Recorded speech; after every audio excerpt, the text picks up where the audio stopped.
السلام علیکم حاضرین و ناظرین، آج 31 مئی 2020 کا دن ہے۔ آج کے دن کے حوالے سے جو میرے پاس اپڈیٹ ہے وہ آپ لوگوں کے گوش و گزار کرنا چاہوں گا۔ امید کرتا ہوں میری یہ کاوش آپ لوگوں کو پسند آئے گی۔ ناظرین، آج نور جہاں 31 مئی 1577 کا آج یوم پیدائش نور جہاں کا ہے، اس حوالے سے میں آپ کو آگاہ کرنا چاہوں گا۔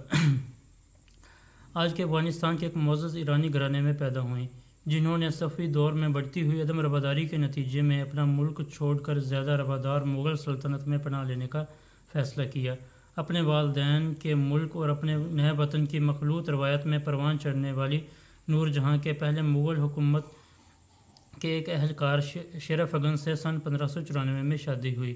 وہ اپنے شوہر کے ساتھ مشرقی ہند کے امیر صوبے بنگال میں منتقل ہو گئیں، جہاں ان کا واحد بچہ پیدا ہوا۔ جب ان کے شوہر پر جہانگیر کے خلاف سازش میں شامل ہونے کا شبہ پیدا ہوا تو بادشاہ نے بنگال کے گورنر کو اسے اپنے دربار آگرہ میں پیش کرنے کا حکم دیا، لیکن نور جہاں کا شوہر گورنر کے آدمیوں کے ساتھ تصادم میں مارا گیا۔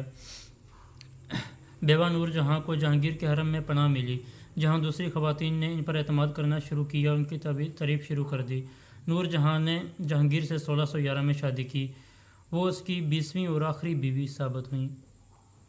ہرچند کے درباری ریکارڈ میں بہت کم خواتین کا ذکر درج کیا جاتا ہے، لیکن جہانگیر نے سن 1614 میں اپنے ایک روز نامچے میں نور جہاں کے ساتھ اپنے مخصوص رشتے کا ذکر کرنا شروع کیا اور انہوں نے نور جہاں کا توصیفی خاکہ پیش کیا۔ وہ حساس ساتھی ہیں، ایک شاندار خیال رکھنے والی خاتون، ایک ماہر مشورہ دینے والی اور ایک اچھی شکاری، سفیر اور فن کی پرستار۔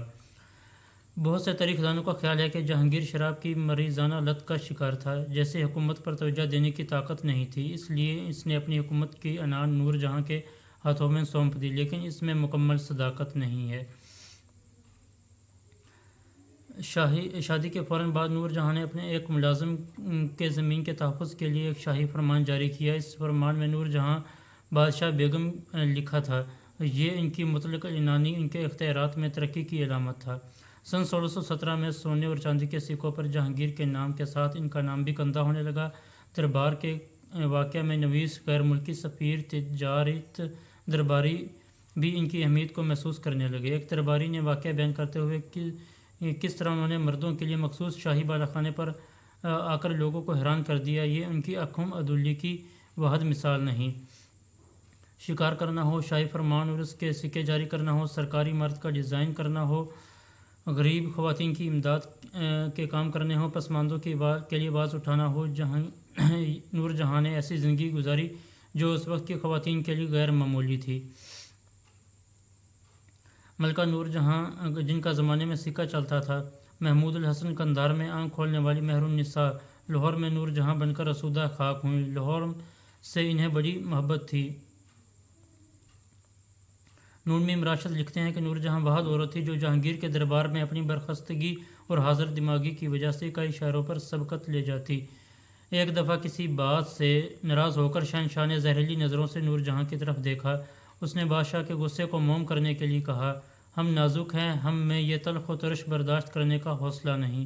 ہم آنسوؤں کے قطرے کی مانند ہیں جن کے لیے آنکھ کا جھپکنا بھی چکی میں پسنے کی طرح مترادف ہے۔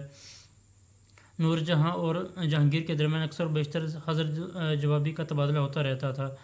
ایک دفعہ جب وہ اپنے محل کے بالا خانے میں کھڑے تھے، انہوں نے دور ایک بوڑھے شخص کو سڑک کے کنارے جاتے دیکھا۔ اس پر جہانگیر نے کہا، یہ ضعیف لوگ اپنے ناتواں جسموں کو کیوں لیے پھرتے ہیں؟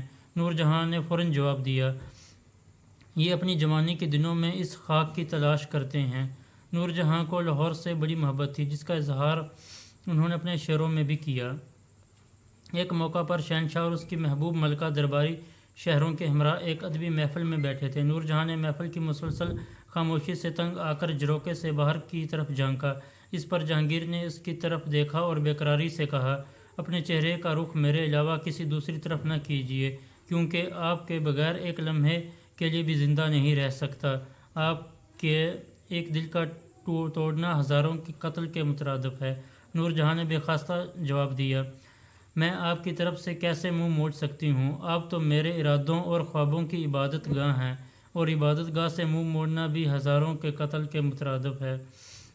نور جہاں کی زندگی کے ادبی پہلو پر بات ختم کر کے اب ہم ان کے نشیب و فراز سے پرسفر زیست کا احوال بیان کرتے ہیں۔ مرزا غیاث الدین بیگ نے صفوی دور میں ایران سے ہندوستان کا سفر اختیار کیا تو راستے میں قندھار میں ان کے ہاں ایک بخت آور بچی نے جنم لیا، جس کے آگے چل کر نور جہاں کے نام سے تاریخ میں اونچا مقام حاصل کرنا تھا۔ غیاث الدین ذہین آدمی تھے، ایرانی روایات کے شناور، سخن فہم، خط شکستہ کے ماہر۔ انہوں نے اپنی شخصی خوبیوں کی بنا پر جلد ہی درباری اکبری میں اہم مقام حاصل کیا۔ نور جہاں اور جہانگیر کے درمیان اکثر و بیشتر حاضر جوابی کا تبادلہ ہوتا رہتا تھا۔ اکبر بادشاہ کے بعد جہانگیر تخت نشین ہوئے۔ ان کے دل میں شیرا فگن کے درباری سے وفاداری کے بارے میں وسوسے تھے۔ بنگال کے گورنر قطب الدین خان شیرا فگن کے ہاتھوں مارا گیا تو وہاں موجود لوگوں نے غیظ میں شیرا فگن کو موت کے گھاٹ اتار دیا۔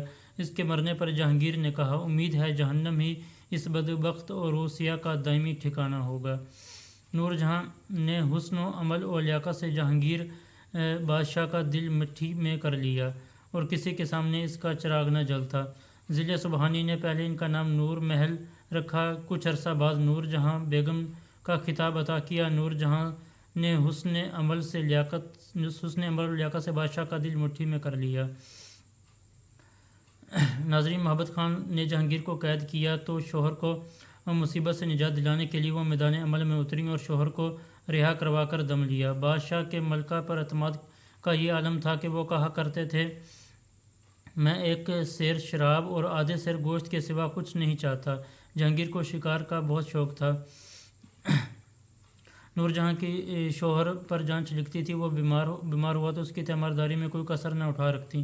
جہانگیر لکھتے ہیں، نور جہاں بیگم کو جس سلیقہ سے تجربہ ان اعتبار سے بڑا، خاص کر اس کے لیے اس کی ہمدردی میں، دل سوزی میں، غم خواری میں بھری ہوئی ہے۔ 17 دسمبر 1645 کو نور جہاں کا انتقال ہوا۔ لاہور میں شاہدرہ کے مقام پر دل کشا میں جہانگیر کے مقبرے کے قریب دفن ہیں۔ ناظرین، یہ مغل بادشاہ کے پرانے مغل بادشاہ کے حکمران کے طور و طرز کے طریقے ہیں۔ میں نے حتی الامکان کوشش کی یہ آپ کو پسند آئے گی انشاءاللہ تعالی۔ ناظرین، میرے ساتھ جڑے رہیے۔ ناظرین، روزانہ کی بنیاد پر اس طرح کی معلومات، اپڈیٹ اور ڈیلی بایوگرافی اور انسائکلوپیڈیا جاننے کے لیے ہمارے چینل کو لائک کریں، شیئر کریں اور کمنٹ سیکشن میں اپنی رائے کا اظہار ضرور کریں۔ والسلام۔